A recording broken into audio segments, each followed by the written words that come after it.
Follow these steps to fix iPhone camera focus not working after iOS update.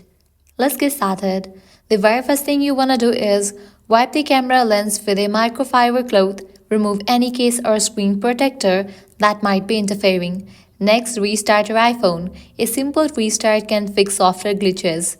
Press and hold the volume up plus side button, slide to power off, turn it back on. Next, tap on the camera lens. Lightly tap around the camera module. This might realign the lens if it's stuck. Next thing you want to do is reset camera settings. For that, launch your settings app, navigate to the option General. Now scroll all the way down, click on the option Transfer or Reset iPhone. Click on Reset All Settings and go through the process. Next thing you want to do is use AE or AF lock. For that, launch your camera.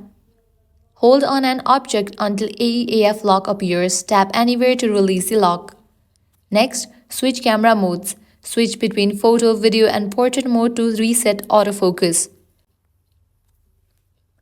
Next, check for iOS updates. For that, launch your settings, go to General, click on Software Update.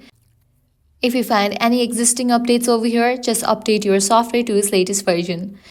If the problem persists, it could be a hardware issue. Visit an Apple store or Apple support for further assistance. At the end, if this guide helped you out, don't forget to like, share, and subscribe. Thanks for watching.